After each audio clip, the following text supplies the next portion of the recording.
हमारे YouTube channel में आपका स्वागत है। आज हम एक जीवन बदल देने वाली और ज्ञान से भरी बुद्ध भगवान की ये कहानी आपको सुनाते हैं। आज की ये कहानी जीवन की तमाम छोटी बड़ी तमाम तरह की समस्याओं से परेशान इंसान को समाधान देती है। तो चलिए शुरू करते हैं। एक किसान अपने गांव में बहुत दुखों से दुखी था।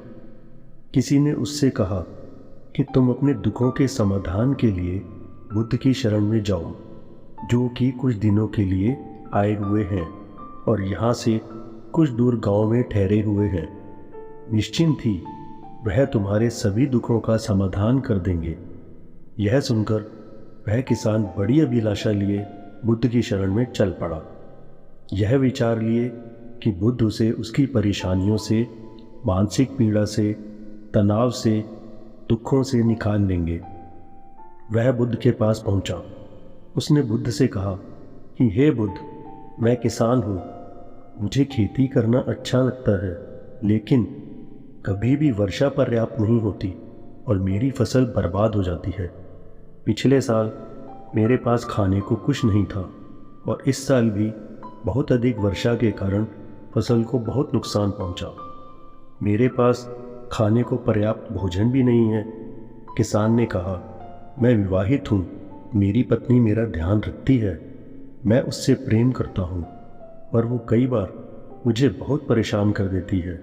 घर में बहुत कलेश हो जाता है, जिससे मैं ये सोचने लगता हूँ कि मेरे जीवन में ना आई होती तो अच्छा ही होता। मेरे 2 बच्चे भी हैं। कई बार मेरे बच्चे भी मेरा अनादर और अवहेलना कर देते हैं, मेरी बातों का पालन नहीं करते।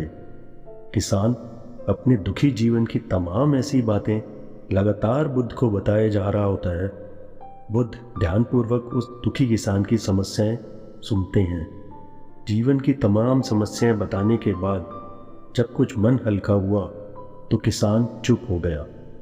अब उसके पास कुछ अन्य समस्या बतानी शेष नहीं थी। वो अब शांत बैठकर बुद्ध की ओर देख रहा था और समस्याओं का उपाय पाने के लिए बुद्ध के जवाब का इंतजार कर रहा था। किंतु बुद्ध मौन थे। किसान फिर बोला कि हे बुद्ध, मैं आपकी शरण में आया हूँ, कृपया मेरे जीवन की इन समस्याओं का समाधान करें। बुद्ध ने कहा, मैं तुम्हारी कोई सहायता नहीं कर सकता। किसान ने अचंभित होकर कहा, अरे ये क्या कह रहे हैं आप?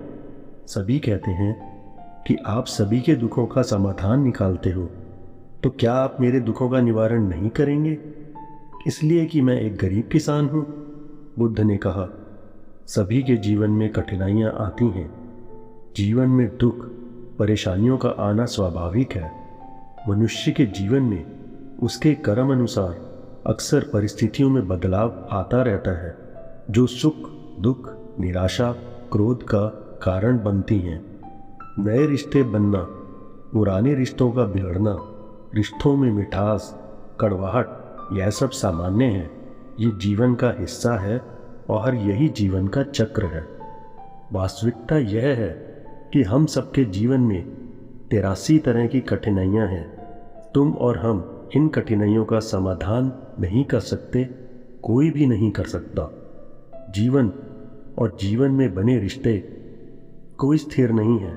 एक दिन रिश्तेदार भी छोड़ जाएंगे और जीवन भी खत्म हो जाएगा, लेकिन ये समस्याएं जस की तस बनी रहेंगी। आज तुम्हारी जिंदगी में तो कल किसी और की जिंदगी में। इस पर किसान संयम खोकर क्रोधित हो जाता है और ऊंचे स्वर में बुद्ध से बोलता है कि सब बोलते हैं कि आप महात्मा हो, सिद्ध पुरुष हो, आत्मज्ञानी हो। मैं यहाँ इस विश्वास से आया था कि आप मेरी सहायता करोगे। अगर आप मेरी समस्याओं का समाधान ही नहीं कर सकते तो मेरा आना यहाँ व्यर्थ हुआ। सभी लोग झूठ बोलते हैं कि आप समस्याओं का समाधान करते हैं। आपने मेरी एक भी समस्या का समाधान नहीं किया। आपसे भले तो वो महात्मा है जो मेरे घर 2 वर्ष पहले आए थे। उन्होंने मेरे से यज्ञ कराया, दान दक्षिणा करवाई और मेरे मन को अपार शांति मिली। कुछ सुख भी आया, कुछ दुख भी कम हुए, लेकिन आपने तो मेरी किसी भी समस्या का समाधान नहीं निकाला, आपने तो सीधा ही मुझे मना कर दिया। बुद्ध ने कहा, क्या वो तुम्हारे वो सब करने से जीवन के सभी दुख समाप्त हो चुके हैं? इतना करने के बाद भी तुम अब इतने परेशान क्यों हो? अब तो पहले से भी अधिक दुखों से घिर गए हो। तात्पर्य यह है कि जीवन में दुख कभी समाप्त नहीं होंगे। किसान ने कहा, तो क्या मैं ये मान लूं कि आप मेरी कोई मदद नहीं कर सकते? यदि आप इतनी छोटी छोटी बातों का समाधान नहीं कर सकते तो आपकी शिक्षाएं किस काम की हैं? बुद्ध ने कहा, मैं तुम्हारी 83 समस्याओं का समाधान तो नहीं कर सकता, पर हाँ, मैं तुम्हारी 84वीं समस्या का समाधान जरूर कर सकता हूँ। किसान ने अचंभित होकर कहा कि 84वीं समस्या? वह कौन सी समस्या है बुद्ध? बुद्ध ने कहा कि वह यह है कि तुम नहीं चाहते कि तुम्हारे जीवन में कोई समस्या हो। इसी समस्या के कारण ही तुम्हारी सारी समस्याओं का जन्म हुआ है। अगर तुम इस बात को स्वीकार कर लो कि जीवन में समस्या होती ही है, समस्याएं जीवन का हिस्सा हैं, तो तुम्हें जीवन की समस्याएं कभी विचलित नहीं कर पाएंगी। तुम जीवन में आने वाली समस्याओं से इसीलिए विचलित होते हो क्योंकि तुम्हें लगता है तुम दुनिया में सबसे ज़्यादा दुखी हो, जबकि सच्चाई यह है कि हर किसी को अपना ही दुख सबसे अधिक लगता है। लेकिन जिस दिन से तुम यह समझना शुरू कर दोगे कि बाकी लोगों के मुकाबले मेरा दुख तो बहुत कम है, तब उस दिन से कोई भी दुख तुम्हें प्रभावित नहीं कर सकेगा। जब तक तुम ये चाहते रहोगे कि जीवन में कोई समस्या ना आए, मैं हर दुख तकलीफ से बचा रहूं, तो यह संभव नहीं। ऐसे में तो हर छोटे से छोटा दुख भी तुम्हें बेचैन कर देगा, तुम्हारी मानसिक शांति को भंग कर देगा। यदि तुम्हारे जीवन में कठिनाइयां बिल्कुल खत्म कर दी जाएं, तुम्हें रोज हर पल बिना दुख कठिनाइयों का जीवन जीने को मिले, तो तुम अधिक समय तक ऐसा जीवन ही नहीं जी पाओगे। एक समय ऐसा आएगा कि रोज वैसा जीवन जी कर तुम जिंदगी से पूरी तरह तंग आ जाओगे, क्योंकि जीवन में हद से ज़्यादा कोई भी चीज़ जीवन के लिए भयानक समस्या खड़ी कर देती है। आरामदायक जीवन जीकर मन और शरीर दोनों से अपंग हो जाओगे, तो क्या फ़ायदा ऐसे जीवन का जो तुम्हें बाद में नरक जैसा जीवन जीने पर मजबूर कर दे। जिस तरह खूब भूख लगने पर ही भोजन करने का और खूब प्यास लगने पर ही पानी पीने का असली आनंद प्राप्त होता है, ठीक वैसे ही जीवन की तमाम दुख परेशानियों को झेलने के बाद ही सुख का आनंद प्राप्त होता है।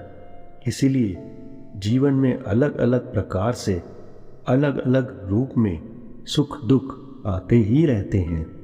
हम चाहकर भी जीवन से सुख दुख खत्म तो नहीं कर सकते, हाँ, लेकिन इनसे इतना ऊपर जरूर उठा जा सकता है कि कोई भी बड़ी से बड़ी समस्या मन को विचलित ना कर सके। इसके लिए अपने मन को शक्तिशाली बनाओ, संयम रखो, रोज ध्यान लगाओ, आध्यात्मिक ज्ञान प्राप्त करो। यही तुम्हें जीवन की तमाम समस्याओं से समाधान देगा। इसी को जीवन की 84वीं समस्या का समाधान कहा गया है। महात्मा बुद्ध कहा यह अद्भुत ज्ञान प्राप्त कर किसान तृप्त हो गया, उसका मन पूरी तरह हल्का हो गया। जो परेशानियों का जो कौतूहल मन को परेशान कर रहा था वह शांत हो गया। किसान आंखें बंद कर आनंद को अनुभव करने लगा। उसको अब समझ आ गया कि वो अब तक क्या गलती कर रहा था। वह बुद्ध के चरणों में गिर गया। तो दोस्तों, उम्मीद करते हैं महात्मा बुद्ध की इस कहानी से आपके जीवन की भी कई परेशानियां समाप्त होगी या फिर कई परेशानियों का आपको हल मिलेगा। अगर आपको हमारी सुनाई गई इस कहानी का जरा भी अच्छा लगा हो तो कृपया करके हमारे इस चैनल को अधिक से अधिक लाइक, सब्सक्राइब और शेयर कीजिएगा, ताकि हमें आगे भी ऐसी ही रोचक कहानियाँ लाने के लिए प्रोत्साहन मिलता रहे। धन्यवाद।